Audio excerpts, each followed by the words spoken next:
onde é que está a black box que nós não sabemos o que é que as LLMs fazem? Não havia necessariamente um foco na parte de ser capaz de aprender. A resposta não é obviamente que sim. Parece uma coisa que é ali formal e depois verificamos que os humanos sofrem dos mesmos problemas. Mas isso exige uma capacidade absolutamente gigantesca, não é? No nosso cérebro nós estamos constantemente a fazer treino. O que é que a ciência tem a dizer sobre isto? E mais dados e mais iterações implica mais poder de computação. O que é que a gente consegue aprender hoje com AI? Não é? É a velha história de espero que o AI venha lavar a roupa e lavar a louça. Mas acabaste tu a lavar a louça e ele é que vai escrever os poemas. Será que um destes sistemas pode provar um teorema que um humano nunca conseguiu provar?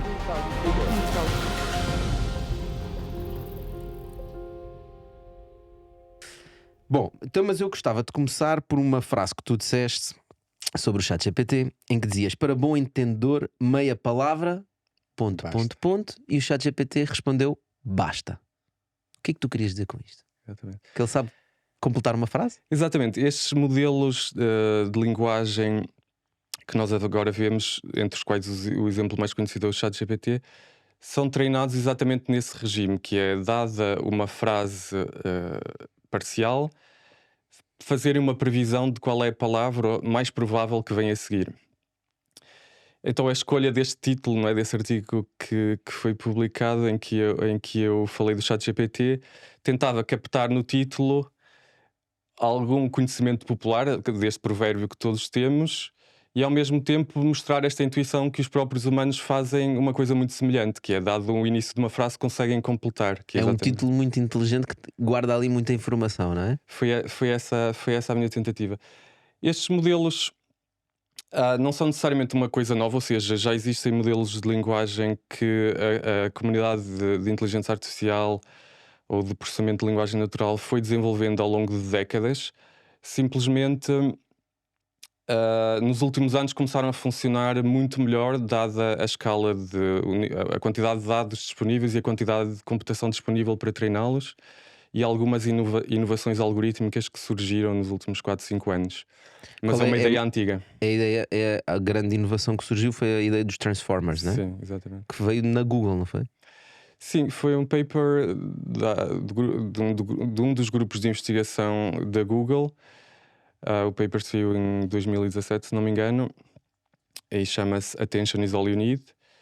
Tu estavas lá, tu estiveste na Google, foi nessa altura? Sim, eu estive na Google DeepMind, ou seja, a DeepMind era uma startup inglesa que foi fundada em cerca de à volta de 2010 e que se tornou bastante conhecida porque a dada altura implementou um algoritmo que se chamava o DQN, Deep Q Networks, que conseguiu aprender a jogar a um nível de performance superior aos humanos um conjunto de jogos, aquela consola Atari, que havia uma série de jogos tipo Pong, ou Montezuma Revenge, ou Space Invaders, em que as pessoas controlam um joystick e têm que tentar ter uma pontuação elevada neste jogo.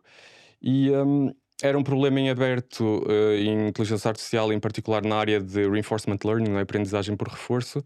Como é que se conseguia treinar O que é uma aprendizagem por reforço?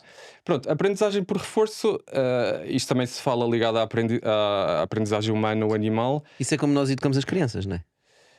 Em parte, ou mesmo uns animais que recebem uma gratificação, uma recompensa que fica associada a um comportamento que tiveram, não é mesmo?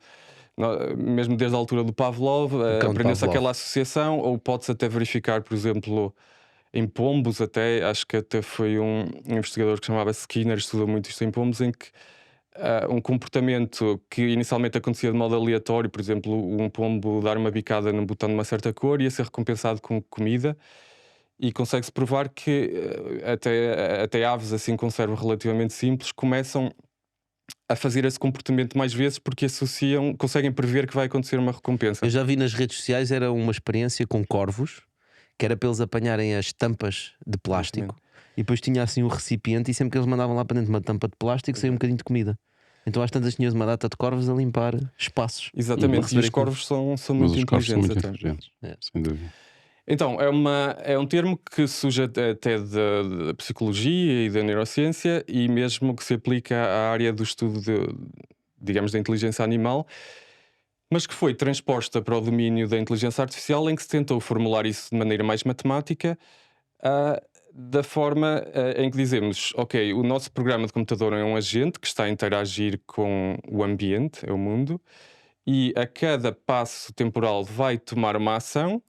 Esta ação vai influenciar alguma coisa no mundo, o agente vai receber uma nova observação da realidade e também vai receber uma recompensa, um valor numérico que pode ser positivo se foi uma coisa boa, ou neutro, ou pode ser negativo se foi uma ação. Portanto, Mas isso é como é, ser que ele, bonito. como é que ele reage a isso? Pronto, agora a questão é que há muitos algoritmos de aprendizagem por reforço em que têm como objetivo o agente maximizar a soma cumulativa de todas as recompensas que vai recebendo ao longo do tempo. Ou seja, os algoritmos não estão a tentar encorajar que o modo de comportamento seja só, como é que se diz, greedy, ganancioso, ou seja, não é só fazer a coisa que tem mais retorno imediato, é levar em conta as consequências futuras. É mesmo a soma de todas as recompensas para o futuro, não é só a coisa mais imediata. E, em particular, neste algoritmo que a DeepMind implementou em cerca de 2013, 2014, a recompensa aqui era diretamente a pontuação de cada jogo, e havia cerca de 50 jogos diferentes desta consola Atari. As ações que o agente pode tomar são os botões que carrega no joystick, é o mesmo que um humano faria, e as observações da realidade são diretamente os pixels do ecrã, ou seja, é a mesma coisa que um jogador humano vê, ou seja, os visão, pixels do ecrã. visão E de computador, não é? Na prática. Exato, e então aí o que foi incrível foi que passou-se para um regime em que uma rede neuronal que observa diretamente pixels, em que não há ali mais processamento nenhum e que simplesmente está a receber a recompensa que é a pontuação do jogo, consegue aprender uma política de controle, que neste caso é em que botões é que vai carregar, que para a maioria dos jogos atingiu performance super-humana. Então, quando a DeepMind conseguiu obter isto, basicamente houve um interesse direto dos fundadores da Google, Larry Page e Sergey Brin, para fazer uma aquisição.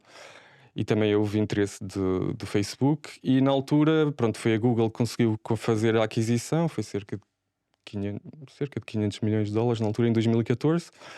E a partir daí a DeepMind começou a ser um grupo de investigação de inteligência artificial dentro da Google, mas com alguma autonomia para escolher a direção interna, para escolher o processo de recrutamento, etc. E então o Demi Hassabis, que era o CEO da DeepMind e mantém-se hoje em dia, criaram aquele que se tornou talvez o maior laboratório industrial de investigação em inteligência artificial no mundo. Na altura em que eu saí, em 2019, eram cerca de 1200 pessoas.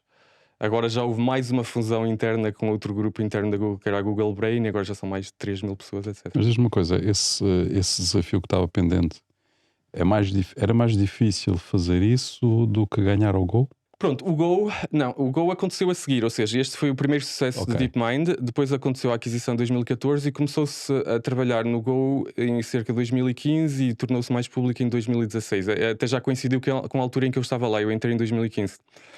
Que foi uma altura fascinante para entrar na DeepMind, porque conseguimos presenciar Isso para dizer que quando começou a ganhar em xadrez, não é?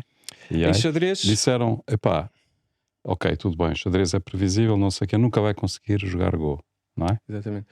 E ele conseguiu e ganhou, não é? Portanto, pronto, o sucesso em xadrez foi mais antigo, não é? O programa, o Deep Blue da IBM, conseguiu ganhar ao Kasparov ali no final da década de 90, foi 97 ou 98. sim, foi dos primeiros. Mas o Go era considerado um problema, um jogo de estratégia, de tabuleiro, bastante mais difícil do que o xadrez, só por haver muito mais hipóteses de movimentos, de jogadas possíveis a cada instante. Em média, no xadrez existem, sei lá, 30, 40, 50 possibilidades de movimentar peças. No Go pode haver 300 e tal. E então, os algoritmos clássicos de inteligência artificial que foram aplicados, por exemplo, para jogar xadrez, envolviam uma pesquisa de uma árvore de possibilidades muito exaustiva. E chama-se o branching factor, se o número de ramos a cada nível da árvore corresponde a quantas jogadas possíveis há for muito elevado, é muito difícil fazer pesquisas exaustivas. Então no Go, os mesmos algoritmos que funcionavam para o xadrez Era impossível, não é? era impossível. Aham. O que foi, de novo, a parte mágica para tornar o AlphaGo possível foi que passou-se a usar redes neuronais para avaliar as posições mais promissoras de jogar no tabuleiro de Go, e conseguiu treinar-se essa rede neuronal de forma através de um algoritmo de reinforcement learning, aprendizagem por reforço, mas neste caso em modo self-play, quer dizer que o próprio programa está a jogar contra si milhões e milhões de jogos, e a recompensa não acontece a cada movimento, acontece no final do jogo. Perdi ou ganhei. Que é o que Ok. acontece com os humanos, não é? Perdi ou ganhei. Perdi ou ganhei. E a versão inicial do AlphaGo envolveu treino com alguns dados humanos, ou seja, pegou-se numa base de dados de jogadores de alto nível de competição em Go, e treinou-se a rede neuronal inicialmente naquilo, mas numa versão seguinte conseguiu remover-se isso completamente. E então, mesmo sem dados humanos nenhuns, partindo de um jogador, de um programa, de uma rede neuronal que joga de forma completamente aleatória, só por jogar muitas vezes contra si própria, conseguiu em algumas horas chegar a um nível A superior. verdade é que a Em algumas observação. horas. Sim, tipo 24 horas ou coisa Mas assim. jogou milhões de vezes contra si próprio. Jogou milhões de vezes. A verdade é que a observação dos jogadores de Go, portanto, os tais gajos super, os melhores do mundo, não é? A olharem para as jogadas que ele fez, disseram que isto é inacreditável, de uma beleza incrível, não é? Ou seja, ele Sim. foi buscar Novas estratégias. novas estratégias que nunca lhes passou pela cabeça, não é? Isso é incrível. Sim, exatamente. Só para. Mas a partir daí disseram que era impossível jogar o quê? Póquer. Disseram que era impossível jogar póquer, porque no póquer Tens há o bluff. ao bluff, exatamente. E ele conseguiu ganhar o póquer. Conseguiram construir um. É melhor não dizer Um que há mais AI. jogos impossíveis, senão a seguir ele vai Pois, ganhar pois, tudo, pois. já não dá para jogar nada. Mas Exatamente. tu conheces esse caso? Sim, É, ou o, seja, mesmo, é o mesmo algoritmo? É outro algoritmo já? tanto o xadrez como o Go são jogos, o que se chama de observação completa, ou seja, nós podemos ver qual é o estado do mundo, está acessível, olhamos para o tabuleiro e sabemos tudo o que aconteceu. No xadrez, pronto, tem que saber um bocadinho mais se já foi feito lá o rock, aquela troca de Uhum. rei com xadrez, mas pronto, está acessível. E é determinístico, ou seja, não há aleatoriedade nenhuma. Então, há alguns jogos, por exemplo, como o póquer, em que o agente inteligente, neste caso o programa de computador, só tem acesso parcial ao estado do mundo, ou seja, eu não posso ver as cartas dos oponentes. Então, nesse caso é difícil. Se houver aleatoriedade também, se eu aplicar uma ação, mas as consequências dessa ação puderem variar, por exemplo, tiver que mandar um dado e alguma coisa pode acontecer, também é mais difícil, porque já não posso prever diretamente o que vai acontecer em função da minha ação, um conjunto de coisas pode acontecer. Mas se nesse caso ele treinar e jogar vezes suficientes, vai começar a encontrar padrões e probabilidades. Não é? Exatamente. A probabilidade de eu fazer esta jogada, mesmo não sabendo o resto do estado do mundo, normalmente nos quadrilhões de vezes que eu joguei este jogo, não é? Existe uma probabilidade X, e é aí que ele começa a... Exatamente, é por isso que é na mesma possível conseguir aprender uma rede neuronal que jogue bem este jogo, mas pode ser mais difícil ou demorar mais tempo, exigir mais computação, porque uma das coisas essenciais é estimar o valor de eu fazer esta ação neste momento. Qual vai ser o impacto? É uma coisa crítica que o computador tem, a rede neuronal tem que aprender, é se eu fizer agora esta ação, qual é a minha expectativa da soma de recompensas para o futuro a partir daqui? E nos jogos em que há informação imparcial e em que há estocasticidade, ou seja, há aleatoriedade, temos que ter muitos mais dados para conseguir estimar isto com alguma precisão, por oposição àqueles em que temos a informação direta e não há aleatoriedade. E mais dados e mais iterações implica mais poder de computação. Exatamente. Epá, mas eu acho que é um bocado estranho ter que haver uma recompensa para o AI. Mas não é igual pela tua lógica, não é? O ser humano também funciona por recompensas. Certo. Mas em AI acho que é um bocado estranho. Sim, ou seja, em machine learning, ou seja, aprendizagem automática, existe também vários paradigmas de aprendizagem. Uma delas é a aprendizagem supervisionada. Há a aprendizagem não supervisionada, ou agora até se chama autossupervisionada, e há esta por recompensa. Isso são tudo técnicas em machine learning. Já agora, qual é que é a diferença entre machine learning, a inteligência artificial que a gente chama agora, e também há o deep learning, né? Inteligência artificial é um termo mais genérico em que queremos, de certa modo, dizer que o computador iria ter que replicar as propriedades que nós atribuímos à inteligência humana, que podem ter a ver com desde a percepção visual ou auditória, com o processamento de linguagem, com raciocínio, etc. É um termo muito É amplo. o termo mais amplo, então, assim. Mas as primeiras abordagens e a primeira investigação que foi feita na década de 1940 ou 1950, etc., podiam envolver técnicas como sistemas de lógica ou de conjunto de regras em If que não this, then that. por exemplo, ou seja, não havia necessariamente um foco na parte de ser capaz de aprender a partir de dados. Então, o que se chama machine learning, ou em português aprendizagem automática, é a metodologia de conseguir fazer sistemas de inteligência artificial com a capacidade de aprender através da experiência, através de dados. Ou seja, não vamos nós programar explicitamente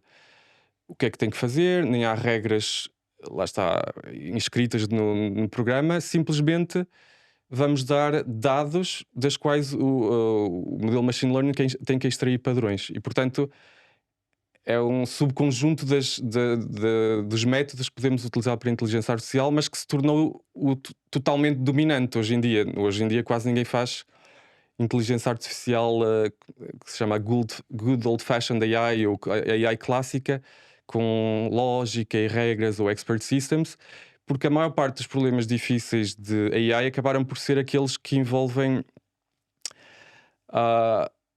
coisas que não conseguimos especificar por nós. Por exemplo, visão.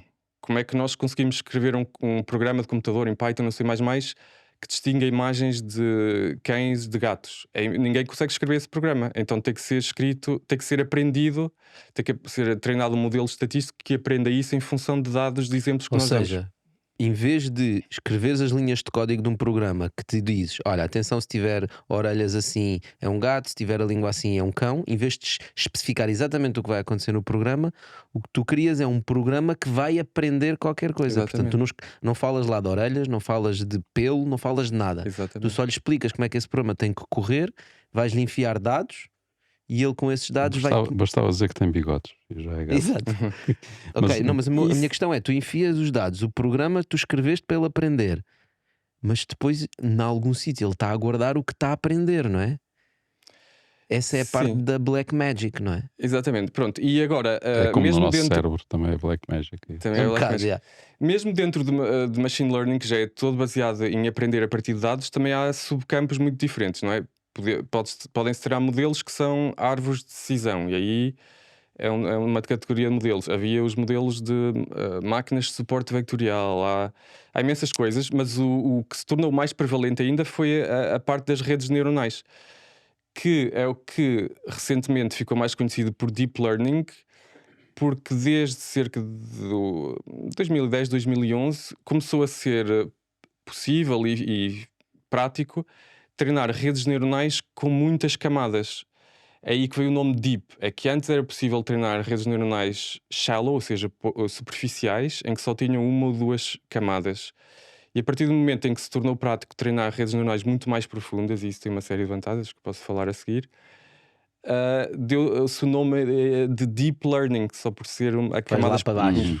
Ok, isso é interessante. Então o Deep Learning é mais específico que o Machine Learning, e o Machine Learning é mais específico Se estás à procura de um tema específico e não sabes que Bitalk ouvir, vai a frigideira.bitalk.pt e pergunta-lhe.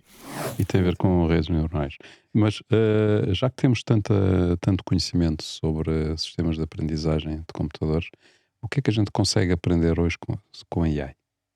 Ou seja, do teu ponto de vista, o que é que nós, seres humanos, em termos da nossa organização, das empresas e das organizações, ou seja, a nossa organização humana, o que é que nós já conseguiríamos aprender daquilo que nós já verificámos e construímos com a AI? E que não implica AI, não é? Sim. Ou seja, há bocado estávamos a falar sobre os sistemas de aprendizagem por recompensa. Por recompensa, não é? Por reforço, sim. Por reforço, exatamente. Epá, nós não dizemos vamos instituir na empresa um sistema de recompensas por reforço. É os incentivos, né? Das São os empresas. incentivos, não é? Portanto, é o tal alinhamento de incentivos. Será que há determinadas coisas que nós já fazemos em termos de sociedade e que vão levar com algum reforço, diremos assim, ou seja, vão ser mais acentuadas por devido à nossa experiência de lidar com a AI? Ou vice-versa.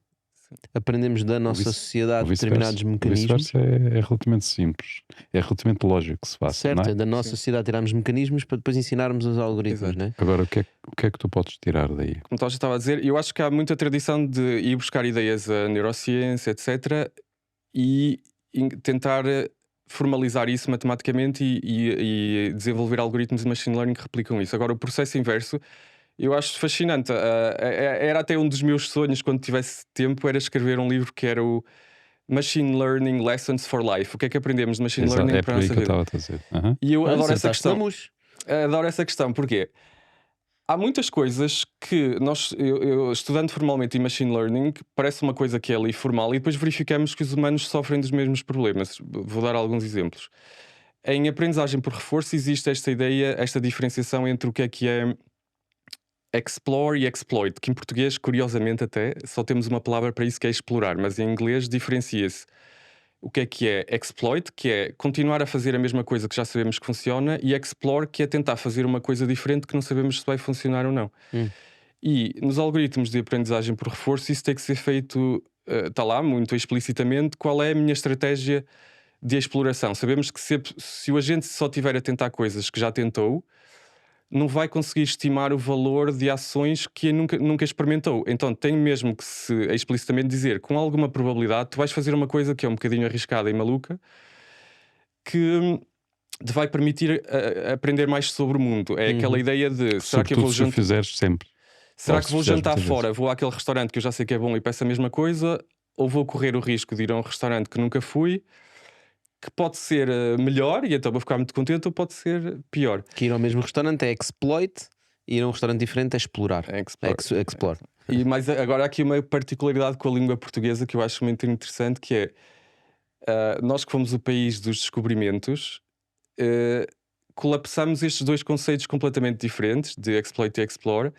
Parece que fomos a explorar o mundo de descobrir para explorar, se calhar, os povos ou o que for, recursos. como exploit. Então, de certo modo, nós utilizamos a mesma palavra. Isso é interessante, realmente. Mas depois pronto. gostamos de dizer que temos uma língua muito rica porque temos a palavra saudade e os outros não têm. Não, é porque temos azeitona, caroço, por aí fora. Ah, caroço. Espinha. Portanto, é uma aprendizagem que se calhar há muitas pessoas que não têm um equilíbrio bom entre as escolhas de exploit e export, não é? É aquela ideia de estar muito na zona de conforto ou não. Há outra ideia que é muito fundamental em machine learning, que é de overfitting, que é fazer um modelo que é quase que aprende o ruído que há nos dados, em vez de aprender o padrão necessariamente mais importante. É já quase... Ou seja, é a visão de helicóptero, não é? Não. ou quase ao contrário, é já estar muito perdido nos detalhes e Pois, já não conseguir ter a visão de helicóptero. Exato. Ou seja, não conseguir ver a floresta, só ver as árvores. O Não é? chamado dar um Exato. passo atrás, né? Para ver melhor. Ter uma visão, perceber a tendência, não é? Sim. Por exemplo, isso acontece hoje em dia muito. É uma das razões pelas quais Mas esse problema surge também com os dados, com o machine learning. surge com machine learning e tem que ser muito explicitamente tratado para ter cuidado para o modelo não fazer lá está o overfit a coisas que não são realmente o sinal mais importante. Mas quando pensamos, os humanos também fazem muito isto. Por exemplo, até às vezes na maneira como consumimos informação. Por exemplo, eu quase nunca vejo televisão porque acho que é muito ruído, há muita flutuação diária e há muito bias para o pessimismo. Mas realmente o padrão, os padrões grandes, que são aquele, está a haver progresso científico, à escala temporal que nos interessa, a pobreza no mundo está a diminuir, há menos violência, etc. Só que as pessoas são apanhadas no ruído do dia a dia e estão a construir padrões e opiniões sobre este ruído e estão a perder o padrão a uma escala muito maior e que faz muito mais sentido, e aí é que está a informação importante. Aquele ruído é tipo, daqui a 2 semanas já vai ser um ruído diferente, não é? Vai-se falar de outra polémica, etc. Vai-se dizer a mesma coisa. Sim, diz-se sempre muitas vezes a mesma coisa, Não mas sei. sim, eu percebo a tua ideia, que é tu conseguires perceber the big picture, não é? Exatamente. Como normalmente dizem, né? Olhares para realmente qual é que é a tendência e não é porque esta semana aconteceu aquilo, aquela semana aconteceu isto, o mundo está todo mal, isto vai tudo. De qualquer das Horrível. maneiras, é muito interessante o facto de nós, conforme vamos avançar em termos de pesquisa da inteligência artificial, irmos apercebendo que afinal aqueles sistemas que estamos a criar têm muitas semelhanças connosco, não é? Ou que nós temos os mesmos problemas que eles. E acho que isso Não é por acaso que se chama muito rede curioso. neuronal e nós temos neurónios no cérebro, né? Certo. Sim, exato. E há outro fenómeno que também acontece muito nos humanos, que é às vezes não terem cuidado suficiente com a amostra que é necessária para extrair uma regra. Isto acontece muitas vezes, até posso ligar isto a Portugal. Às vezes acontece uma coisa negativa e as pessoas dizem: epá, isto aqui só em Portugal é que aconteceria.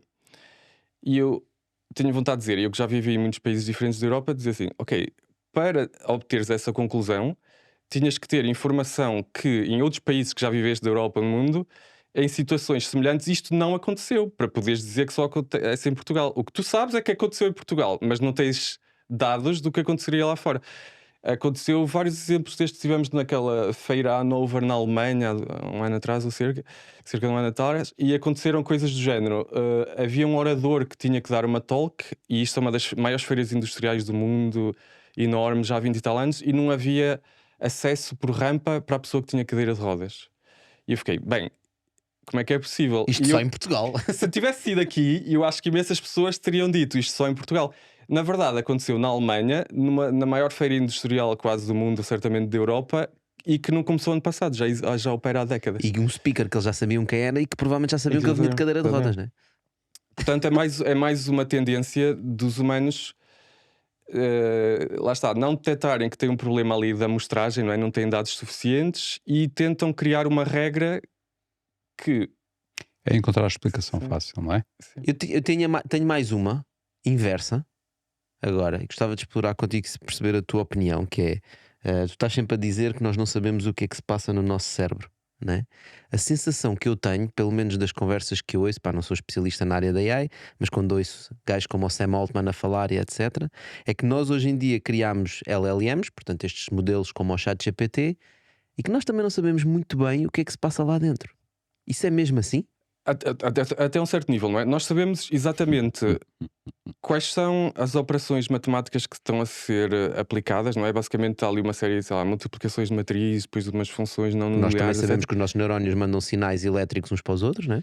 Sim, mas ali sabemos com um nível de detalhe muito mais elevado, não é? Sabemos exatamente o que é aquilo e é reproduzível, ou seja, eu agora, para estes dados input, executo de novo modelo e com aqueles parâmetros e aquilo vai dar o mesmo output e consigo observar tudo o que está a acontecer a cada nível de execução do algoritmo, ou seja, conseguimos saber com mais precisão do que sabemos no cérebro humano. O que não sabemos é, na fase de treino desta rede neuronal, há imensos números, são estes parâmetros, estes pesos da rede neuronal que assim, de modo um bocado abusivo, representam quase a ligação entre cada neurónio, não é? Pronto, é um bocadinho essa analogia. Deixa-me só fazer aí um parênteses só para daquilo que eu conheço para a malta perceber. Portanto, quando nós criamos um modelo LLM, como é o caso, por exemplo, do ChatGPT, existe uma fase inicial que é treinar o modelo, que é o chamado treinar o modelo base, não é? E aí é onde nós agarramos naqueles servidores todos, que custam milhões de euros, mandamos para lá uma data de dados com o algoritmo em cima e ele vai aprender.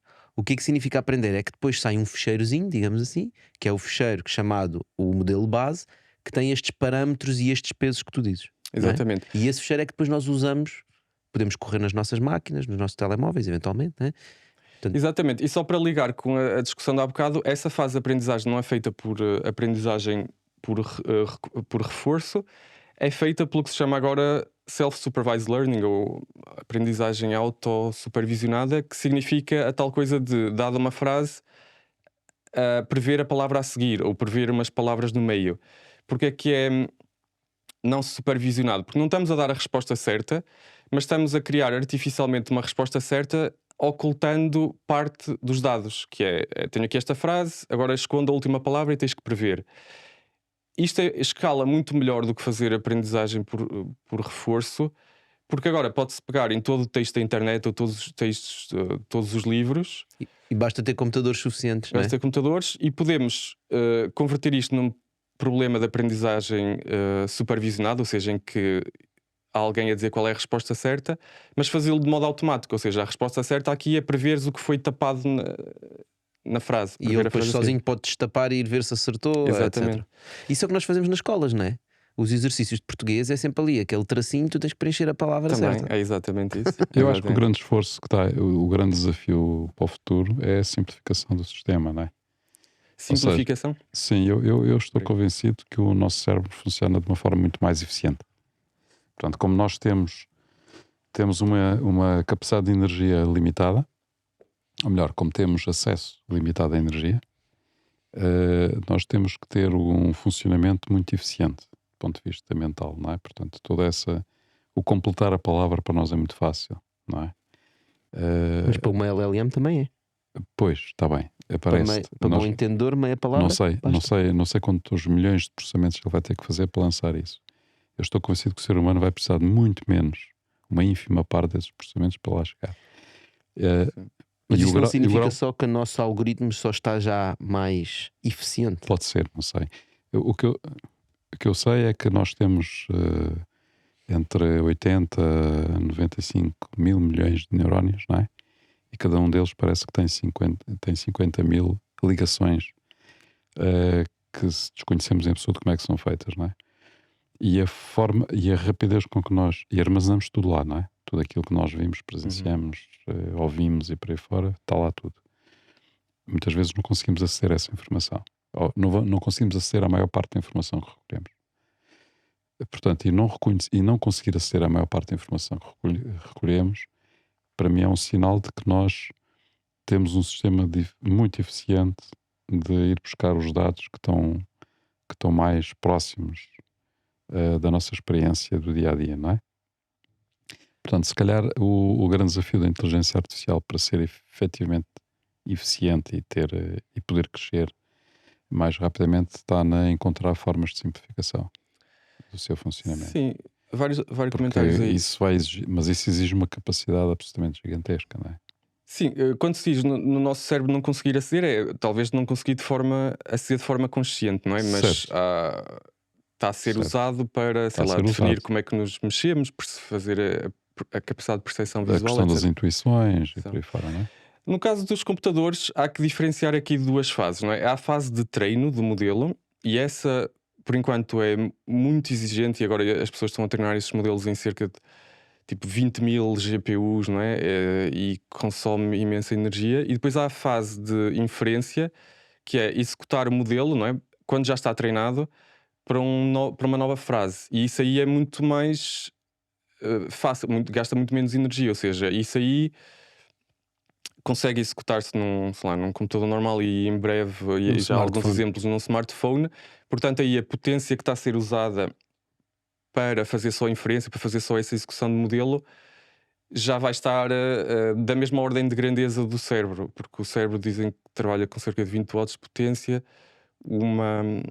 Aqui o hardware desta escala também vai ser dessa ordem. O problema é que a fase de treino, que é a fase de aprendizagem, aí é que é preciso uns data centers enormes.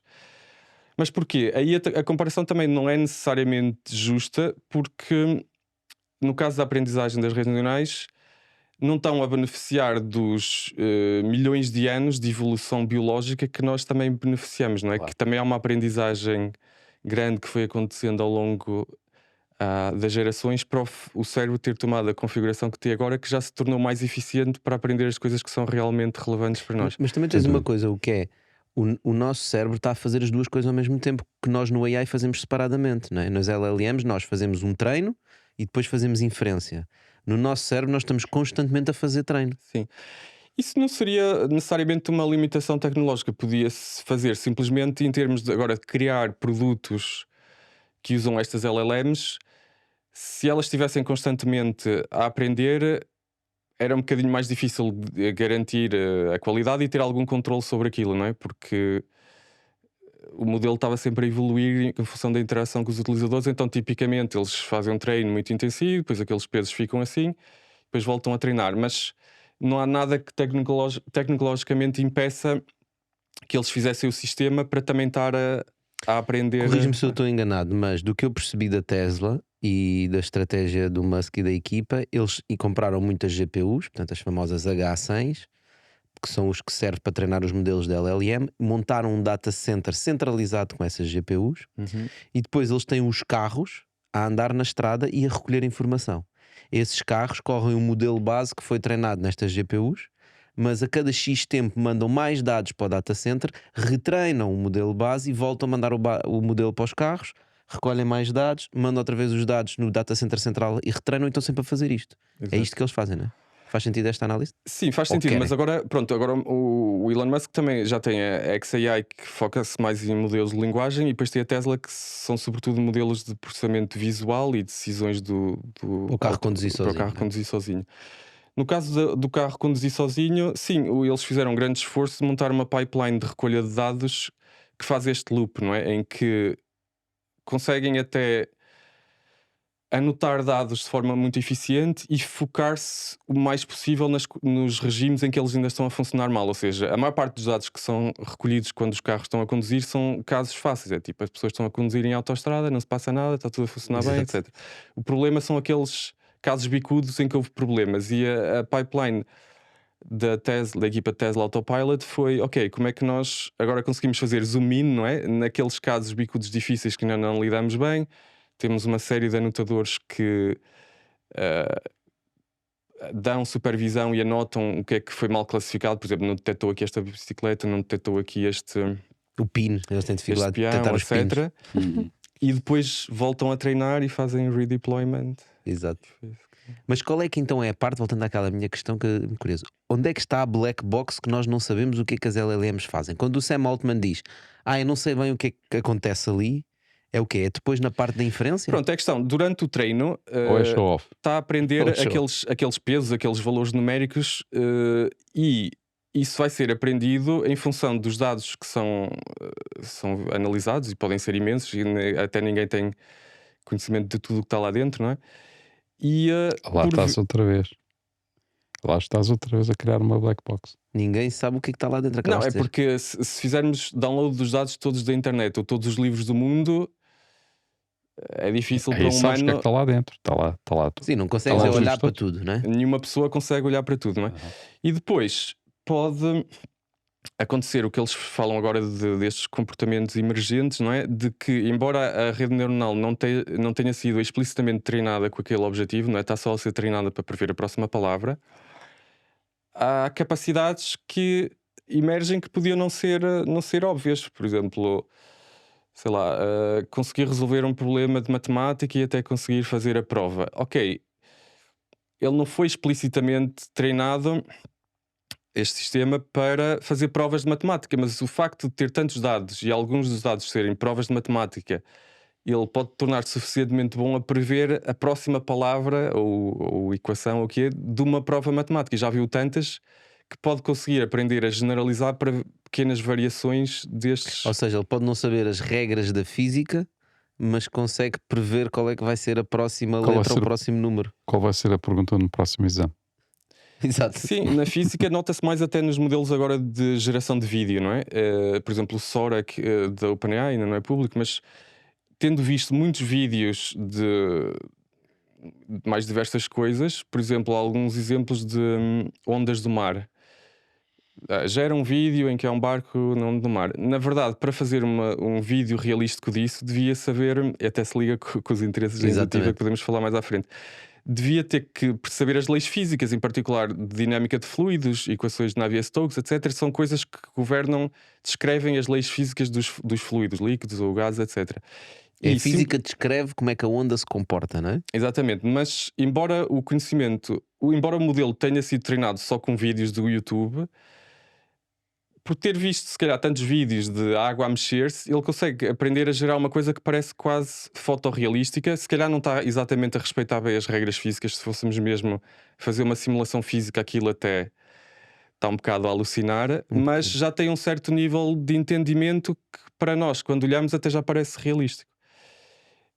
É nesse sentido que se diz que é uma capacidade emergente, porque ninguém é explicitamente a desenhar o sistema de treino disse lá, pá, isto tem aqui algo específico com aprendizagem de dinâmica de fluidos. Não, simplesmente por haver muitos vídeos daquilo, conseguiu de certo modo aprender alguns padrões. Isso tem a ver com o que vocês estão fazendo na Indutiva. Pronto, exatamente. Então, a Indutiva é uma startup portuguesa que nós lançamos há cerca de 3 anos e meio, que está a tentar operar neste espaço ligado à computação científica e o qual nós vemos em convergência com o domínio da inteligência artificial.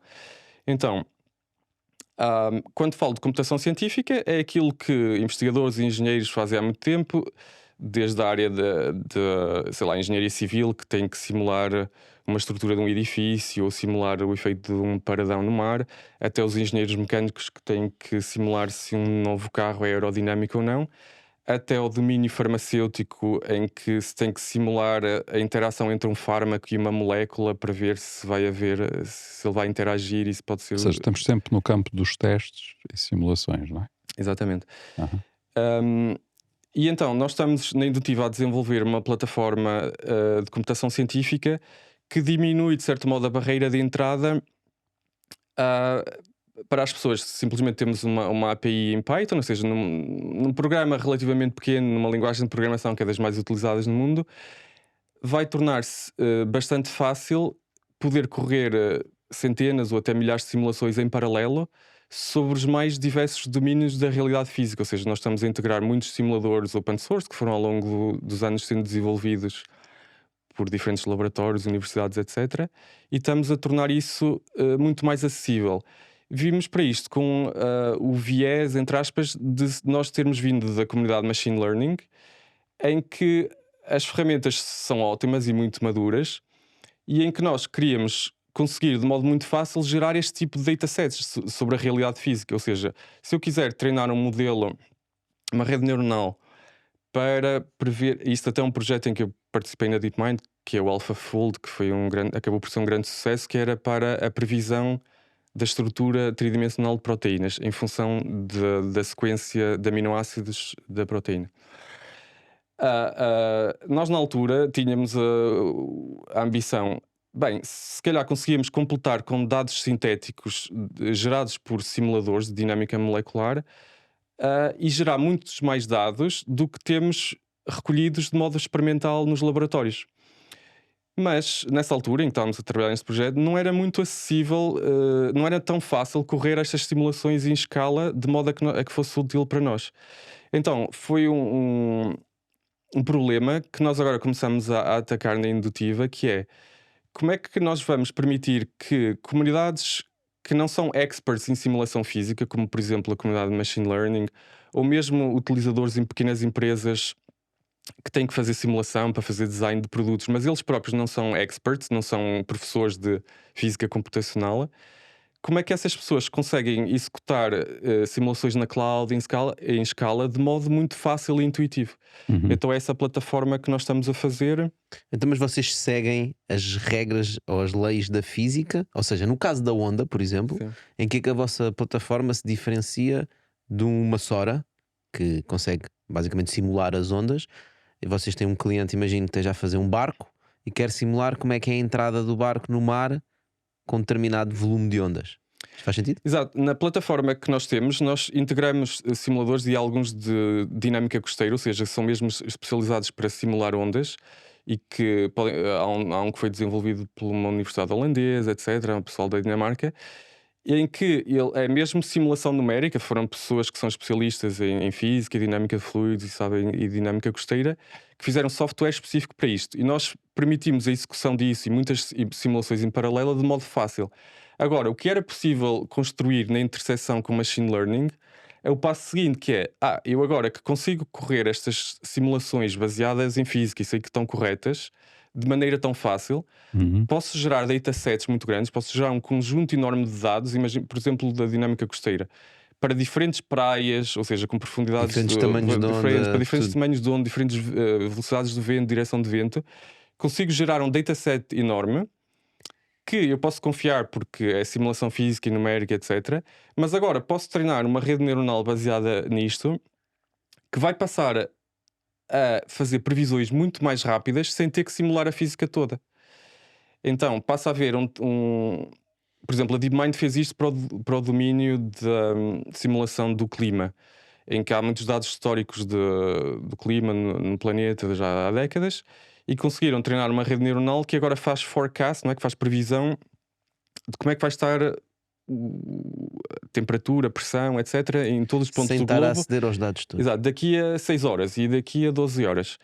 E faz essa previsão milhares de vezes mais rápido do que se tiver que fazer por esses métodos numéricos, esta simulação mais pesada. Portanto, um exemplo simples, se calhar, que eu poderia dizer, diz-me se faz sentido, que é, então nesse caso do barco, em vez de eu agarrar no barco e simular todas essas situações, ondas mais altas, ondas mais baixas, vento para a esquerda, vento para a direita, portanto poderia ter que simular 1 milhão de situações, e para cada simulação eu tenho que correr o computador e isso tem capacidade de processamento. O que vocês fazem é treinar uma AI que tenha todas essas, digamos, simulações quase lá dentro, e tu só tens que correr aquilo uma vez porque a AI vai-te logo dizer se aquilo faz sentido ou não. Exatamente. That's genius. Olha, sabes que nós também temos uma coisa muito fixe aqui. Temos uma frigideira AI. Frigideira, estás aí? Olá, Tocha. Olá, Hugo. E olá, Zé, tudo bem? Tudo fino. Tudo excelente. O que é que tens para nós hoje? Temos o bife, o ovo, o arroz e a batata. Qual dos ingredientes preferes? Pode ser o ovo. O ovo? O ovo. Vamos então estrelar o ovo. Deixa-me só preparar. Está quase e... pronto. No futuro, veremos prémio Nobel divididos entre humanos e inteligência artificial. Prémios Nobel de Inteligência Artificiais? Pronto, isso é uma pergunta super interessante. Prémios Nobel, inteligências artificiais a ganhar o prémio Nobel. Exatamente. Isso é uma pergunta super interessante. Ainda a semana passada estive numa discussão assim, pública, numa round table, com o professor Mário Figueiredo e o professor Tiago Domingos do Instituto Superior Técnico, em que o tema da conversa era um bocadinho este, qual é o impacto da inteligência artificial no progresso científico. E em algumas áreas já tem estado a acontecer há imenso tempo, no regime de ter estes modelos que conseguem prever coisas, por exemplo, no domínio de imagem médica, conseguem prever, até segmentar e ver se há alguma, sei lá, célula cancerígena ou assim. Ou neste modelo que eu falei do AlphaFold para previsão de estruturas de proteínas, etc. Há imensos exemplos. Mas agora estamos a ir um bocadinho para além disso, que é que contribuição pode surgir, por exemplo, no domínio da matemática. Descobrir soluções para os problemas que nós não encontramos. Exatamente. Será que um destes sistemas pode provar um teorema que um humano nunca conseguiu provar? E eu penso que está-se a chegar bastante próximo disso. Até... A resposta não é obviamente que sim. Porque fazer uma discussão com 2 professores sobre isto não é óbvio que sim? Não é tão óbvio, porque há um certo debate entre teres só modelos que são um bocadinho black box, mas depois não trazem compreensão científica, não é? Ou seja, o modelo está a fazer previsões que até podem estar certas, mas não aumenta o nosso nível de compreensão científica, de Não entendimento consegues sobre a área. replicar. Não é? Ou será que estes métodos de inteligência artificial até vão conseguir gerar conhecimento que é interpretável e que é realmente novo? E aí... Qual é a tua resposta? A questão é que quem ganha o prémio Nobel aí? Ganham os gajos que inventaram o Pois. algoritmo. Então, devemos chegar a um momento em que temos manifestações de inteligências artificiais a exigir os mesmos direitos que os humanos. Sem dúvida. Inclusive E esse é o prémio exatamente o tema que nós vamos explorar agora nas nossas plataformas digitais. Mas despedir aqui. Hugo, muito obrigado mais uma vez por teres vindo. Obrigado, eu. Obrigado, Hugo. Obrigado a todos. Dan. Mas isso entra já nos seres sintéticos, não é? Era aí que tu querias. Exatamente. Não vês isso? Qual é que era a tua resposta então para essa pergunta? Vamos ganhar prémios Nobel ou não? É assim, pronto, o prémio Nobel em si, não sei que regras terá, se calhar vão excluir as Prémio inteligências artificiais do regulamento, mas eu Pronto, acho lá que está. vai ser Já possível. Já está. acho que vai ser possível haver contribuições novas de sistemas de inteligência artificial. Sim, Certeza, parece- né? sim. Mas tipo, não sentes que é uma. Eu sinto que isso é uma certeza, é uma segurança que isso vai acontecer. Eu não tenho dúvida que isso vai acontecer. Sim, eu também não tenho dúvidas porque já começa a existir algumas instâncias disso, não é?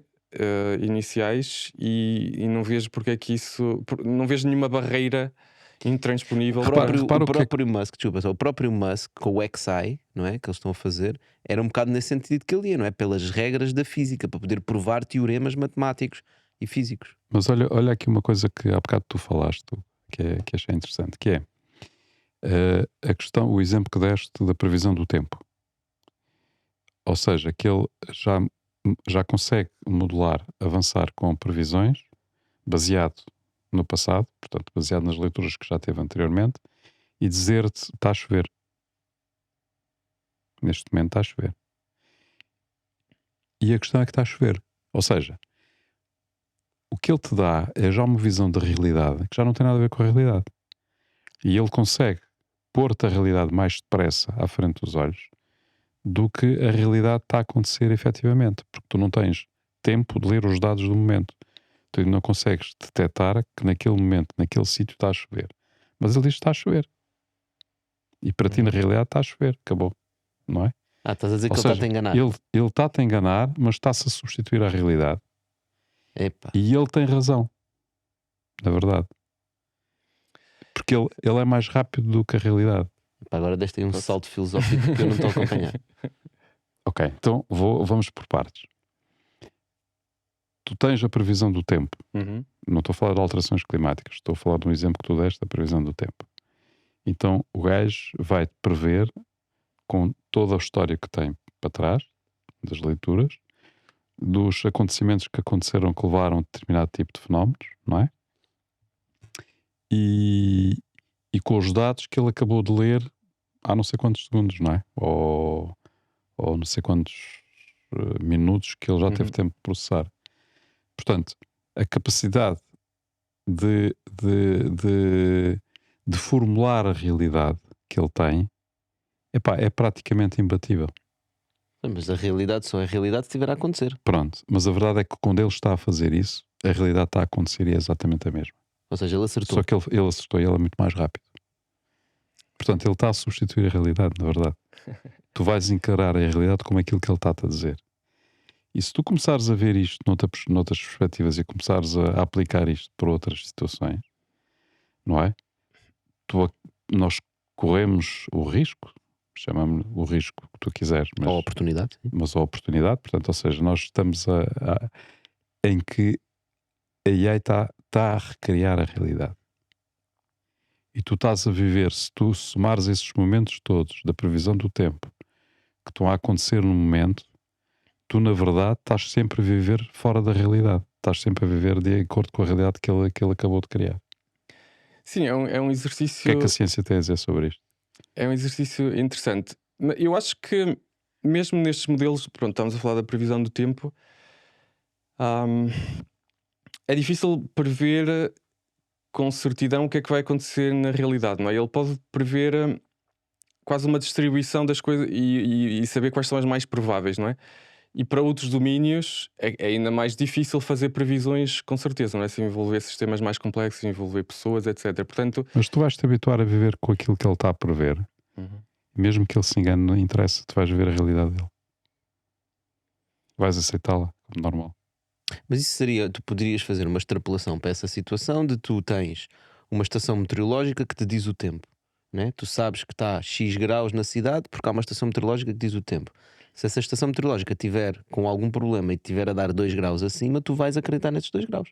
Tu não precisas da AI para viver nesse mundo fictício que estás a... Na verdade, mas estás sempre com um atraso sobre aquilo que está a acontecer. Mas quem diz do tempo, diz do trânsito, diz de tudo aquilo que tu quiseres, não é? Mas isso é mau? Não sei. Só estou a constatar uma não, situação. eu acho que isso, lá está, já acontece um bocadinho, não é? Nós vemos as previsões meteorológicas e decidimos como é que nos vamos vestir ou se vamos fazer uma atividade ou não, e sei lá, no trânsito influencia um bocadinho o trajeto que nós vamos seguir porque há a previsão do GPS que nos encaminha para o melhor sítio, etc. Aqui, Sim. estes componentes de machine learning tornam isso um bocadinho mais rápido e mais fácil de aplicar em diferentes cenários. Mas não é, neste sentido, não é uma mudança radical, é quase uma mudança de eficiência, não é? São previsões que antes demoravam muito tempo a fazer, conseguem-se fazer mais rapidamente. Costuma-se dizer que a melhor previsão é aquela é do passado, não é? É o que já passou. Portanto, Não, mas tu aqui quase consegues fazer isso. De imediato. Há quem diga que o Waze é que cria as filas de trânsito, manda toda a gente para aquela estrada. Olha, mas tu consegues acompanhar tudo o que está a acontecer em AI, né? Porque nós falamos, o AI já tem há muitos anos, né? O AI.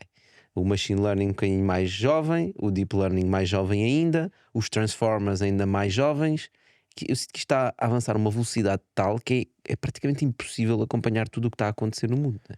Sim, é impossível. Como é que se cria uma startup neste ramo, né? Vocês estão a criar uma startup numa área que é uma interseção, diremos, entre modelos de machine learning e a parte física, mas tens que estar sempre constantemente a acompanhar a crista da onda, não é? Como é que fazes isto? Sim, é muito difícil acompanhar, nem tenho a pretensão de conseguir fazê-lo. Mesmo quando eu ainda trabalhava mais como engenheiro ou investigador na Google DeepMind, o volume de artigos científicos que já iam sendo publicados mesmo há 5, 6 anos atrás já é impossível acompanhar. E havia conferências tipo a NeurIPS ou a ICML com 10 mil pessoas e mais, e é quase impossível acompanhar. Então, na perspectiva de alguém que cria uma startup, eu tenho que pensar, ou nós temos que pensar, lá está, ao nível de ignorar um bocadinho o ruído e pensar qual é o comportamento macro que está a acontecer. E então a nossa aposta está a ser que os modelos de inteligência artificial que estão a ser treinados hoje em dia são sobretudo para estes domínios onde já há muitos dados e é quase mídia, não é? Imagens, vídeos e texto produzido por humanos, mas que nós acreditamos que o grande valor económico vai ser realizado, vai acontecer quando modelos semelhantes forem aplicados mais à realidade física. É mais AI for the real world. O que tu estás a fazer é ferramentas. Tu estás a construir ferramentas. E nós estamos Portanto, para neste ti é momento a indiferente trabalhar qual na é a AI. ferramenta ou na plataforma que vai ajudar esse mundo a acontecer, em que nós estamos a apostar que vai ser uma tendência. E, portanto, se houver progresso rápido e muitas inovações, não é uma ameaça para nós, é simplesmente essa convergência entre dois mundos que nós estamos a antecipar poderá acontecer mais rapidamente. É que, repara, Tosh, o que eles estão a fazer, se eu percebi bem, vê lá se estou enganado, eles estão-se a basear em ferramentas que já existem, que não têm nada a ver com a AI, ferramentas de simulação criadas para múltiplas situações, sobretudo para a área da indústria, por aquilo que entendi, não é? Portanto, que são softwares que já funcionam, que fazem simulação de comportamento dos carros, ou comportamento do vento, ou túneis de vento, ou seja, aquilo que for, não é? E, portanto, são coisas que já existem. Só que está a transpor aquilo, está a criar uma conexão com o mundo da AI, que havendo maiores avanços, só vai acelerar depois as coisas. Exatamente. Não é? Sim. Ou seja, Sim, mas é uma aposta eu quase percebo, imperdível. eu nesse caso percebo, mas tudo o que Isso.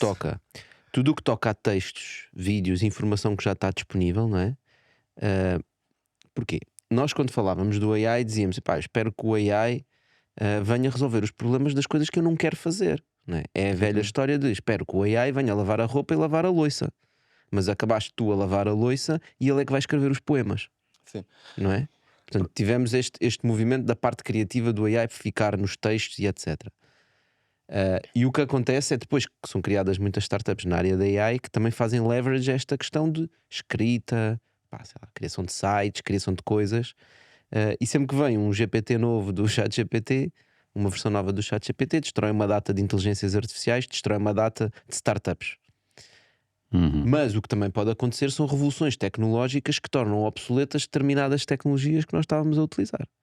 Como, por exemplo, o caso do Sora veio destruir todo o trabalho que estava a ser feito em animação, por exemplo, 3D, não é?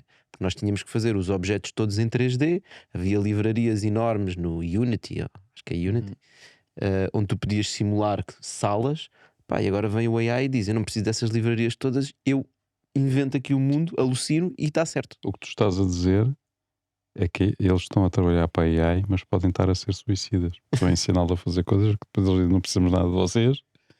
Está aqui a simulação daquilo que tu Não, o que eu quiseres. estou a dizer é, imagina que amanhã há um modelo físico que consegue fazer essas simulações todas e não precisa de usar os simuladores que foram desenvolvidos durante estes anos todos, e o próprio AI consegue, por alguma razão, fazer os cálculos rapidamente. Sim, e nós queremos contribuir para que isso aconteça, só que é difícil treinar e até imaginar um modelo que conseguisse simular todas as realidades físicas diferentes, ou seja, há coisas desde simular moléculas e tem que se usar princípios de mecânica quântica, etc., até simular fluidos ou sólidos, e cada domínio de aplicação varia muito, mesmo que tenha um simulador para física, lá está, fazer um túnel de vento, ou simular uma eólica, ou simular, neste caso, a água e a energia das ondas, são tão diferentes em termos de quantidade de inputs, as geometrias envolvidas, de objetos, etc., que não acho que seja expectável, sobretudo num curto prazo, que haja um modelo to rule them all, ou seja, que se possa treinar um modelo, uma rede neuronal para simular toda Qualquer a realidade coisa. física a estes níveis de abstração diferentes. Mas e é tudo física e matemática. mas é tão diferente, existe tanta computação, mesmo, aliás, nós começamos assim, queríamos treinar um modelo que conseguisse simular, por exemplo, ondas no mar, e a variabilidade introduzida era a profundidade do mar, tem ali um obstáculo ou não. Só treinar uma rede neuronal para fazer isso já é muito difícil, porque já há muitas fontes de variabilidade. Já tem que, dado uma profundidade do mar diferente, ou velocidade do vento, ou ondas, etc., conseguir aprender essa física. Então imaginem treinar um modelo que não só faz isto, mas percebe mecânica estrutural de peças de automóvel, ou que percebe interação entre moléculas e fármacos. Mas vocês ainda estão na primeira classe do 12º ano. Ainda não chegaram à universidade, não é?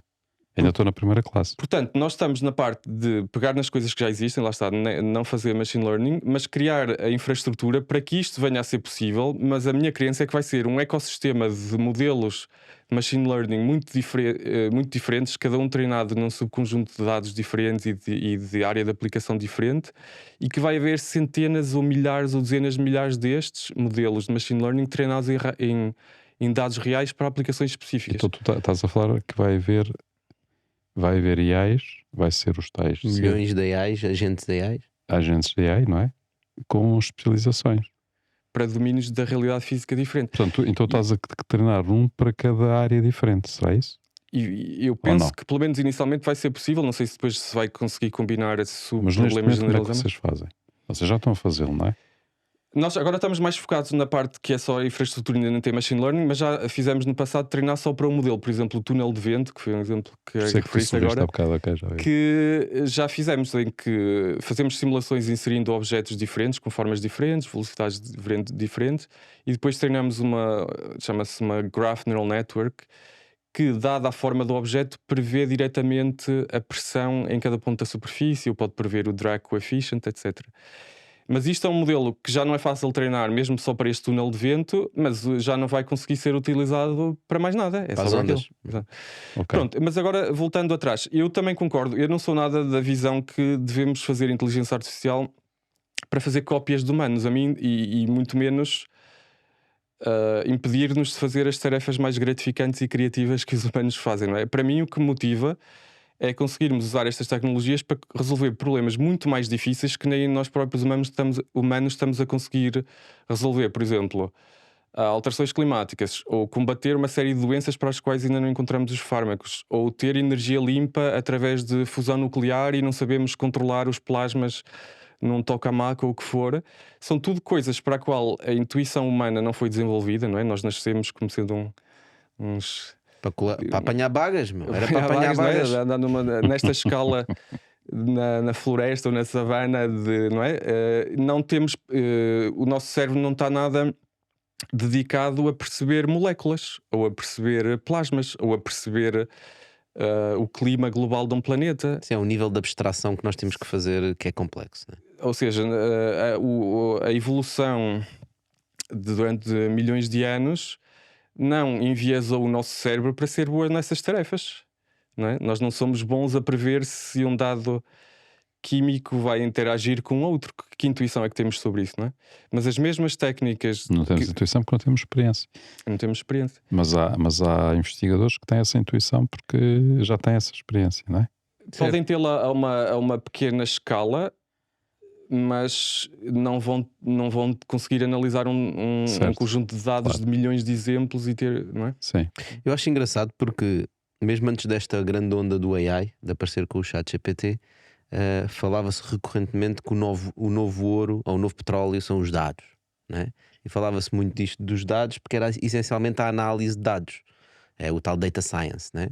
Que é o que Facebooks, Googles faziam, né? Que tinham um monte de dados e com esses dados conseguiam tirar conclusões e com isso conseguiam impingir-nos basicamente publicidade. E o engraçado é que agora com este boom da AI, o que passou a ser ideia corrente é que afinal os dados não só são o novo petróleo, como são o novo petróleo, o novo ouro, o novo diamantes e tudo ainda mais. Porque para estas AIs e para estes modelos de machine learning funcionarem, o mais importante, para além do algoritmo, de como é que ele vai aprender, é que dados é que tu dás. E cada vez mais eu ouço empresas a falar dados. Não é por acaso que o Musk, quando chegou ao Twitter, a primeira coisa que fez foi desligou a API do Twitter para não acederem aos dados. Uma data de empresas grandes que têm muitos dados, como a Quora, por exemplo, que também já lançou a sua AI, sei lá, o GitHub, que tem montes de dados de código. Mas depois, se não tiveres ninguém que faça alguma coisa com esses dados, não acontece nada. Não, mas o que toda a gente está a perceber é a importância desses dados, mas às tantas já chegamos à conclusão, não é só ter dados brutos, é ter dados bons, não é? E essa é que é, não dirias que essa é o maior travão? Eu acho que já nem é tanta capacidade de processamento, sim, falta-nos capacidade de processamento, mas acho que falta-nos bons dados bem estruturados para nós pormos nos nossos algoritmos. Para não lidarmos, para os IAs não lidarem com lixo. Para não darem com lixo. Faz sentido esta análise para ti? Sim, faz sentido, mas eu gostava que as pessoas se focassem em outros tipos de dados e outros tipos de problemas e não só fazer mais um chatbot. Não, estou a falar para isso tudo, porque, por exemplo, tu precisas de dados, não é? Se tu queres fazer uma AI para outra coisa qualquer, precisas de dados e às vezes não consegues fazer porque não tens dados. Exatamente, mas eu estou a dizer, eu gostava que as empresas e as novas startups se focassem realmente muito mais nos problemas difíceis da humanidade, não é? Que tem a ver com como é que temos energia limpa, como é que resolvemos o problema de alterações climáticas, como é que combatemos uma série de doenças, como é que melhoramos a eficiência, sei lá, da mobilidade, ou como é que vamos renovar cidades que estão a cair, etc. São tudo coisas do problemas da realidade física. E parece que 99% do esforço são pessoas a tentar fazer outros chatbot ou a gerar imagens. Isso é do domínio de média e comunicação. Mas grande parte dos problemas realmente difíceis da humanidade são da realidade física. Mas também, se calhar, é porque é o sítio, é a maçã que está mais baixo na árvore. Exatamente. Né? É o low hanging fruit. Porque existe um modelo de negócio mais fácil de pôr aí em cima e existem mais dados para essas situações. Exatamente. Pronto, e a nossa aposta, e que já se começa a ver também essa mensagem a ser passada por grandes empresas como a Nvidia, que estão a apostar muito também no domínio da simulação e de AI para a realidade física, como a própria Microsoft, que tem grupos de AI for Science, etc., é que a nova tendência, sei lá, da próxima década ou 10 ou 20 anos vai ser muito mais como é que trazemos estas tecnologias que foram desenvolvidas mais para processamento de linguagem ou visão, etc., e começamos a aplicá-las nos problemas da realidade física. Desde desenhar novos materiais para baterias ou painéis solares, para desenhar novos fármacos, para ter processos industriais mais eficientes, sei lá, encontrar enzimas que decompõem o plástico melhor, para ter reatores de fusão nuclear, energia limpa e que é controlado de maneira segura e etc. São tudo coisas que não vai ser aprendido a treinar em texto da Wikipédia ou da web. Certo. Então onde é que vais buscar esses dados? Pronto, a nossa aposta é que, por enquanto, vamos tentar utilizar o software que existe de simulação numérica e simulação física que foi desenvolvido ao longo dos anos e que existem simuladores para estas mais diversas áreas. Que são alimentados de dados? Não, estes simuladores não são alimentados de dados. Estes simuladores partem do conhecimento que temos das leis físicas e que estão programadas explicitamente no código, não é? No programa, e que, através de uma simulação numérica, conseguem simular o que vai acontecer. Ou seja, eles não são consumidores de dados, são geradores de dados. Uhum. Porque a compreensão física que já temos foi construída ao longo de séculos, não é? Pelos físicos, químicos, biólogos, etc., que já sabem as leis fundamentais. Ou seja, em física, mais ou menos as pessoas acreditam que já sabem quase todas as leis físicas, na exceção de unificar, sei lá, a mecânica quântica com relatividade geral, etc. Mas toda a gente já sabe quais são as leis básicas de simular fluidos ou materiais, etc. O que é difícil é fazer esse processo, tem que se calcular muito. As equações são conhecidas, mas para um cenário específico tem que se calcular muito para gerar Isso dados. é muito interessante. São Repara, muitas contas. é que tu mesmo agora disseste que coisas que nós aprendemos e fomos armazenando na prática ao longo de séculos, não é? As leis da física, não sei o que, não sei quantos. Portanto, ou seja, nós até agora, em termos de humanidade, conseguíamos processar, tínhamos, no fundo, cientistas e pessoas geniais que foram estudando a física e a realidade que nos circundava e conseguiam transmitir esse conhecimento, certo? Em forma de regras, em forma de descobertas, se assim quiser. Mas uma coisa que nós sabemos que é que o Einstein descobriu, não é? O que nós não sabemos é como é que ele o fez. Ou seja, o que nós não conseguimos passar, guardar e transmitir para o futuro é qual foi o raciocínio dele. Em que é que ele se baseou? Quais foram as coisas que ele experimentou e que não conseguiu, que não funcionaram.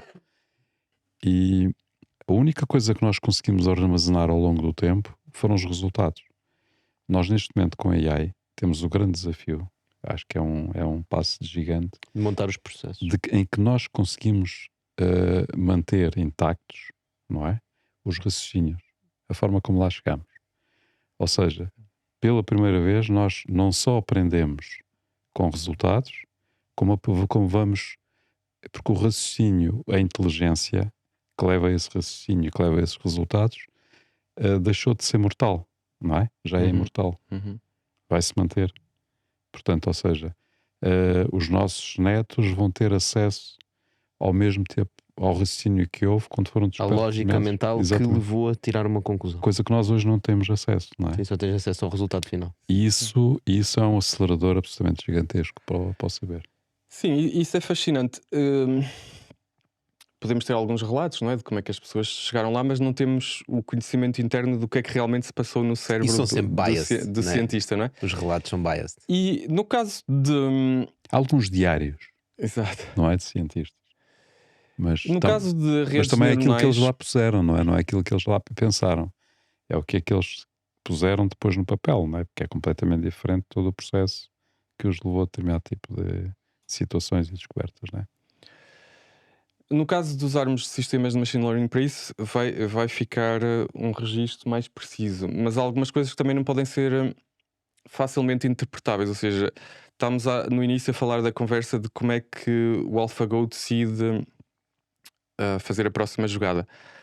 Aquilo envolve uma rede neuronal que inicialmente dá uma estimativa de quais são as, sei lá, 3, 4 jogadas mais promissoras, mas depois também há uma pesquisa de árvore na mesma, em que se vai dizer, ok, se eu fizer essa jogada, qual vai ser a jogada do oponente? Provavelmente E esta. Provavelmente esta. E depois, ok, se ele jogar essa, o que é que eu faço? Ainda assim existe uma pesquisa.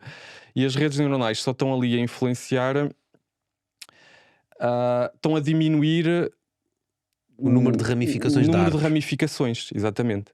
Então, o que eu imagino que vai acontecer em alguns sistemas de inteligência artificial que têm que fazer algum raciocínio para chegar a alguma conclusão, ou provar um teorema, ou formular uma nova teoria sobre a realidade física, é que também vai haver um processo interno dessa forma, em que alguma rede neuronal ajuda a fazer, a minimizar o número dessas ramificações, vai ter que fazer muito cálculo e explorar muitas coisas, e depois pode comunicar o caminho final. Neste caso era o equivalente, o análogo à jogada, não é? Ok, coloco aqui a minha peça, e isso nós podemos ler. Mas a interpretação do processo de pesquisa que ele todo fez internamente para chegar àquela conclusão, pronto, é reproduzível no sentido em que temos lá os ficheiros e podemos reexecutar e tentar inspecionar, mas também não é super interpretável, não é? Porque Mas tens uma assim, acumulação de saber. sim. Ou seja, tu Depois tens, podes pôr outra AI que pode ir Exatamente. analisar tu tens a lógica da AI Sim. anterior. é que tu não perdes a capacidade de raciocínio, tu não perdes a capacidade que houve do Einstein em chegar àquilo. Exato, Tu vais isso acrescentar preserva, sim. cada vez mais, não é? Porque hoje em dia o que tu tens é, se essa capacidade de processamento está nos cérebros dos cientistas, não é? Os cientistas têm um tempo de vida, portanto têm um tempo de raciocínio, Sim, isso sem Tem um dúvida. prazo de vão validade. morrer, vão desaparecer, portanto, ou seja, aquilo deixa de funcionar. Ali não, ali vais continuar a colocar camada em cima de camada de processamento e Sem de dúvida. capacidade A de inteligência. construção do conhecimento humano. E essa construção do conhecimento humano vai chegar à AGI? Sim, então, pronto, aqui há sempre aquela questão de quais são as definições, não é? A O que é uma AGI, não é? Sim, a pessoa Muda um bocado de que, pessoa para pessoa. ou talvez a pessoa que popularizou este termo até foi um dos cofundadores da DeepMind, que é o Shane Legg, quando ele estava a fazer o doutoramento na Suíça com dois investigadores famosos, que é o Jürgen Schmidhuber e o Markus Utter. E a ideia deste termo foi opô-lo à narrow AI, não é? São sistemas de inteligência artificial que são treinados para fazer só uma coisa. Por exemplo, jogar xadrez, mas já não sabem fazer mais nada. E então o general era, por oposição, dizer, não, é um sistema que pode fazer tarefas bastante diferentes. Não é só perceber radiografias, ou jogar xadrez, ou classificar imagens. É um sistema mais genérico, como os humanos também são. Também conseguimos fazer tarefas bastante diferentes. Nesse sentido, nem havia nada de muito místico, nem conceitos, sei lá, nem de singularidade, nem de self-improvement, nem é muito explícito que esteja lá um human level ou não. O foco é mesmo no ser genérico e não ser estreito, não é? Não ser só muito especializado. Nessa interpretação assim mais à letra, eu acho que até já temos, porque já temos sistemas que são muito genéricos, como este chatbot, ou seja, o tipo ou a diversidade de problemas com que podemos dialogar com estes sistemas tipo ChatGPT, etc., que cobre desde matemática, de história, de filosofia, de programação, etc. E o nível e a quantidade de linguagens naturais com que o podemos fazer, desde francês, português, inglês, chinês, etc., já cobre uma diversidade muito maior do que qualquer humano conseguia fazer. Ou seja, se fôssemos avaliar por esse espectro de coisas que tipo de perguntas e interações que podemos ter com este sistema, nós já estamos na situação em que nenhum humano consegue ter tão genérico. Já estamos na situação em que temos sempre humanos que podem ser melhores em qualquer domínio subespecífico, não é? Se é melhor em físico, é melhor a falar chinês, ou é melhor Sim, estás aí quase na questão do especialista generalista, não é? Mas tradicionalmente, historicamente, o problema era que as AIs eram especialistas e os humanos eram generalistas, e eu acho que agora, mesmo já no presente, sem falar do futuro, já estamos no regime oposto, em que os humanos é que já são especialistas, mas estes sistemas de chatbot já são mais generalistas do que nós. Eu gosto como tu usas esse termo pejorativo, chatbots. Sim, Não é? Por acaso tinha uma conotação negativa e afinal eles tornaram-se incrivelmente úteis. Mas se calhar o que estamos a falar é de outra generalização, que é mais o termo, se calhar, da singularidade está mais próximo disso. Sim, eu acho que depois foi começar a roubar um bocadinho o termo, Sim. portanto, destes nascimentos iniciais do que era um AGI, e agora, especialmente com esta conversa do OpenAI, roubaram o termo mais Sim, para o lado sim. da singularidade. Eu acho que a questão da singularidade é mais no sentido de ter consciência de si próprio. Pronto. Mas repara, a missão do OpenAI é criar um AGI, certo?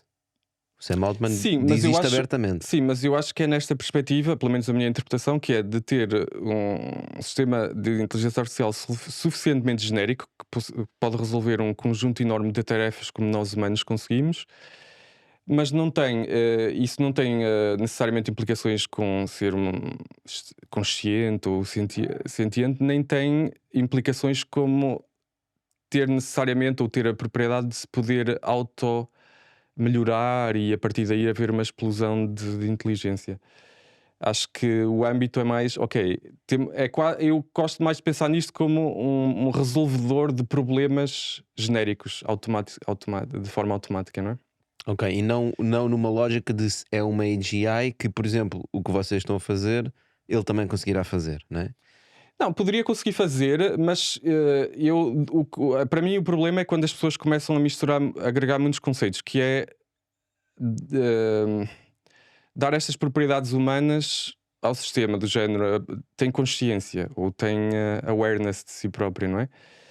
Isso já é uma coisa que nem sequer faz parte da agenda de investigação do que se está a fazer hoje em dia, não é? Nós estamos a fazer sistemas de aprendizagem automática que aprendem a linguagem, a fazer previsões, mas até é difícil formalizar ou dizer o que é isso de ser consciente. Está tão longe não é tão longe, Por isso nem sequer está no âmbito do que as pessoas da comunidade mas de por machine isso- learning estão a tentar fazer. Exatamente, porque eles não sabem como fazê-lo. Não sabem como fazer. A Para questão, além a questão é que disso, pode acontecer. Ups.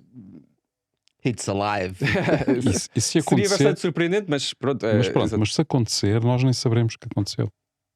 Se acontecer por não ser propositado, Por exemplo, seguramente não saberemos Não que saberemos. aconteceu. Mesmo se for propositado, não sabes que isso aconteceu ou não. Como é que sabes se um cão tem consciência? Não, há já as conversas de que Não, mas todos- para, como é que sabes se um cão tem consciência? Tu lidas com ele todos os dias. Ele tem consciência de si próprio? Não, já tens isso com os LLMs. Há pessoas que dizem que quando estás a treinar os LLMs e fazer os reinforcement learning, estás constantemente a matar o LLM, ele está sempre a morrer, né? Está ali extermínios em massa. Sim, Ok. simplesmente porque muitos humanos, Que pode ter consciência dele próprio. como nós estamos habituados a interagir por linguagem unicamente com humanos, quando vemos uma máquina a usar a mesma forma de comunicação, não é? Usar a linguagem humana, é difícil nós não começarmos a imaginar que também há ali uma pessoa consciente, não é? Ali Claro, dentro. o pessoal que vai atrás da televisão a ver se está lá homenzinho. Sim, Não, até porque ela própria diz: não me desligues, né? Mas outra propriedade que parece aí, às vezes, que aparece misturada é a tal questão de o sistema começar a melhorar-se a si próprio, etc. E depois parece que há uma explosão e uma singularidade. Aí isso é uma escolha que nós faremos, não é? De deixar ou não estes sistemas alterarem o seu próprio código e automelhorarem-se. Como é Eu, que tu por exemplo, como é que vais conseguir impedi-lo? pronto, eu sou a favor de que isto é um tipo de coisas que não devíamos prioritizar, não é? Porque torna muito mais difícil perceber qual é a evolução do sistema e saber as implicações de segurança. Mas mesmo que isso acontecesse, também parece haver aqui uma implicação implícita, uma implicação que é ou um pressuposto implícito que, porque o hardware está a melhorar de forma exponencial, isto depois também o sistema de inteligência artificial também melhora de forma exponencial. Isso não é nada óbvio, ou seja, há problemas computacionais que também exigem tempo exponencial a resolver, ou seja, tipicamente estes problemas de pesquisas, não é, com árvores com árvores grandes, com várias hipóteses, também o tempo de computação também cresce exponencialmente com o nível de profundidade que queremos analisar.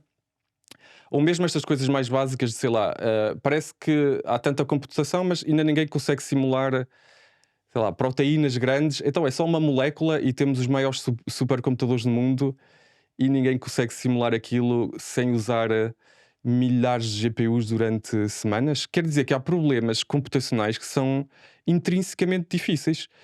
E o problema da inteligência, sobretudo se envolver alguma forma de raciocínio e de pesquisa em que tem que analisar muitas possibilidades, pode inerentemente exigir também um esforço computacional que cresce exponencialmente com o nível de qualidade que aquilo vai ter, não é? Ou seja, quanto mais qualidade quisermos, também temos que aumentar a computação dedicada de forma exponencial. Portanto, se o hardware estiver a melhorar de forma exponencial, nós só vamos ver melhorias nesse output de forma linear, porque é uma exponencial contra outra exponencial.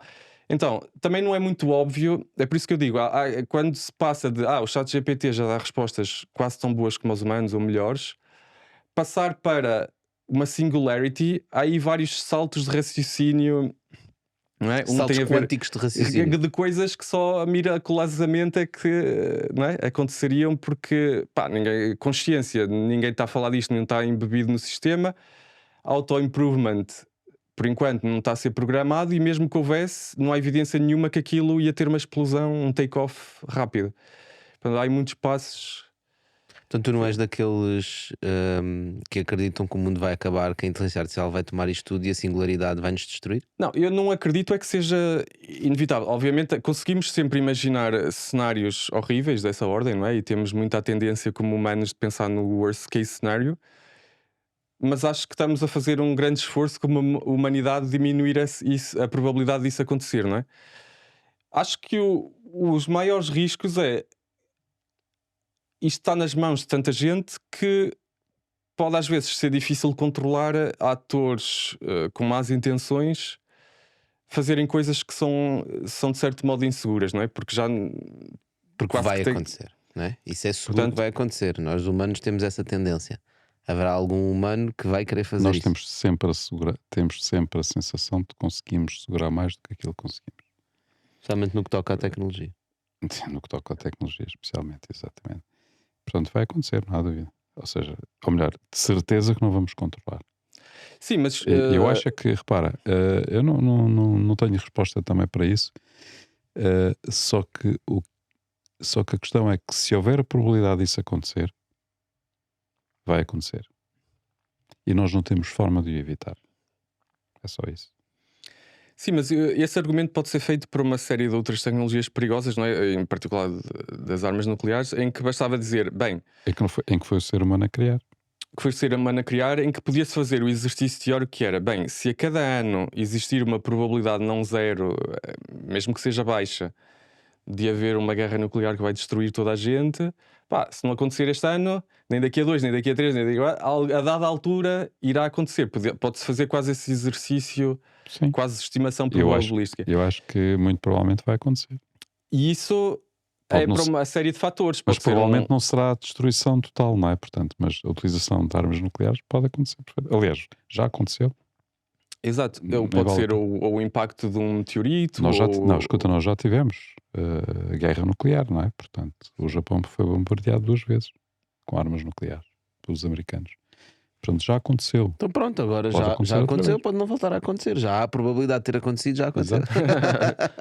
Não, mas o que acabou por não se concretizar foi o cenário mais catastrófico que aquilo ia se encadear e que havia uma destruição ainda mais global. Porque Não é? Um não havia- dispara, o outro Porque na dispara, um altura dispara, não o outro havia dispara. mais. Portanto, Só havia aquelas. Sim, não mas é? a lógica é, na altura, se houvesse mais, provavelmente aquelas não teriam caído. Sabe dessa teoria toda. Sim. Né? Exatamente. Se o Japão também tivesse armas nucleares, Uhum. por exemplo, hoje fosse com a Rússia e os Estados Unidos, ou outro poderia. Se o Japão tivesse armas nucleares, os Estados Unidos não tinham utilizado a bomba atómica. Exatamente. portanto, o que eu acho em relação à inteligência artificial é que, naturalmente, conforme os sistemas vão ficando, têm mais capacidades, provavelmente vai haver alguns eventos com efeitos negativos também maiores do que o que existiram até agora, não é? E também vai haver muito mais efeitos positivos, esperamos, não é? Numa série de problemas. Agora, eu tenho a dificuldade de imaginar que aquele cenário que algumas pessoas, as mais AI doomers, falam, que é que passamos do regime em que nada aconteceu para o regime em que a humanidade desapareceu e que aquilo aconteceu em que já não houve oportunidade nenhuma de forma de gradual Controlar qualquer coisa. controlar ou nos apercebermos o que é que estava a acontecer, ou não houve nenhum incidente de baixa escala antes de haver isso aí. Eu estarei inclinado a pensar que se acontecer e o que vai acontecer vai ser por nossa opção. Sim. E se calhar outra coisa que eu queria dizer que se E se calhar não vai relaciona ser com nenhum a questão da inteligência artificial e estas interpretações humanas, eu acho que aquela analogia dos aviões e da capacidade de voar, eu acho que aplica-se bastante bem e ajuda-nos a pensar. Ou seja, nós quando fizemos, a humanidade sonhou durante um imenso tempo conseguir voar, não é? Nós podíamos levar isso à letra ao pensar, vamos construir um pássaro artificial. Mas na verdade o que aconteceu não foi que nós fizemos um pássaro artificial, foi que fizemos máquinas bastante diferentes, como aviões e agora se calhar helicópteros ou balões de ar quente, ou muitas formas diferentes, ou drones, que têm a mesma capacidade de voar, mas que são bastante diferentes dos pássaros e têm modos de falha bastante diferentes. Por exemplo, um pássaro se calhar vai nesta direção e se vir uma parede consegue mudar de direção rápida, e se calhar um avião não consegue fazer essa mudança de direção rápida e vai bater contra um obstáculo. Mas tem outras propriedades que são melhores, que é, consegue de modo previsível atravessar o Atlântico e levar 100 pessoas lá dentro. Ou um drone consegue subir na Ou vertical. o drone consegue subir na vertical. E para mim, a inteligência é uma destas categorias ou estas capacidades, como a capacidade de voar, mas que a implementação artificial que nós vamos fazer vai ser diferente da que os animais e humanos têm, e vai ser um enorme ecossistema. Da mesma maneira que existem helicópteros, aviões e balões de ar quentes e drones, vai haver muitas inteligências diferentes que são boas numas coisas, são piores noutras, umas são mais genéricas, umas gastam mais energia, outras menos, falham de maneiras diferentes e não têm necessariamente todas as propriedades da inteligência humana e animal, que vem um bocado aglomerada com o facto de também sentirmos dor e ter prazer, e esta história evolucionária e termos sentimentos, em que os sistemas, não há razão nenhuma para estes sistemas que vão ter a propriedade de ter inteligência, não têm que ter a propriedade de ter ambições, nem ser gananciosos, nem sentir dor, nem sentir prazer, nem ter motivação, nem ter autoconsciência. São tudo coisas que nos animais e nos humanos é um pacote único, vem tudo junto, mas na verdade são capacidades separadas, da mesma forma que um pássaro pode voar, mas um avião também pode voar e não tem que ter penas, nem tem que ter asas. Eu tenho tendência a concordar contigo tudo aquilo que disseste. Só que senti que quando estavas a falar, tu ias dizer que não tem motivação e paraste. Não, sim. Paraste, porque nós começámos a nossa conversa precisamente sobre a motivação que tem. Reinforced learning. Exatamente. Portanto, ou seja, há coisas que nós hoje dizemos que não têm, mas que vão passar a ter. Sim, mas não tem necessariamente que ter as mesmas Não tem que ter motivações. necessariamente as mesmas motivações, nem terá que ser como nós estamos habituados a ser. Portanto, a tua analogia à questão do voo, do sonho de voar e do que é que resultou nisso, acho que é uma excelente analogia, porque nós de facto temos muita tendência de pensar, projetar o futuro de acordo com a realidade que nós conhecemos, não é? Com as capacidades que nós temos hoje. E vai ser completamente diferente desse ponto de vista. Acho que sim. Concordo E é contigo. uma tendência positiva para nós terminarmos este Bitalk. Hugo, agradecer-te mais uma vez por teres vindo, por teres Obrigado, falado. eu. E desejo sucesso a criar essas AIs do mundo real para melhorar e realmente resolver problemas reais que a gente precisa, que é para deixarmos de lavar a roupa e lavar os pratos e podemos ir realmente fazer coisas que nos interessam e que nos dá prazer, e não deixar as AIs a fazer os poemas e nós a lavar a roupa. Pois, e sobretudo Exatamente. este enfoque em termos de resolver grandes problemas da humanidade, Certo? não é? Acho que, sem dúvida, o teu apelo há bocado, que é dos founders e da malta que pensa em projetos Dos inovadores, VCs também? que pensarem que, sim senhor, há problemas que são importantes resolver, que se vão resolver passo a passo, mas que são muito mais importantes do que andar a produzir mais dados, não é? Sobre efeitos que nós tenhamos em termos de mídia, não é? Sim. Para as redes sociais. Sem dúvida, é isso que nos motiva no trabalho em particular que fazemos da Indutiva, e obrigadíssimo por esta conversa super interessante. Obrigado, Hugo. Malta, e a vocês, obrigado a ti por estás desse lado. Se ainda estás aqui é porque esta conversa foi interessante e seguramente tu conheces alguém com quem queres partilhar este episódio. Partilha com ele e diz: epá, tens que ouvir este Bitalk com o Hugo, foi super interessante. Já sabem, encontramos para a semana. Obrigado a todos. Hugo, mais uma vez, obrigadíssimo. Obrigado, Hugo. Obrigado a todos. Dano.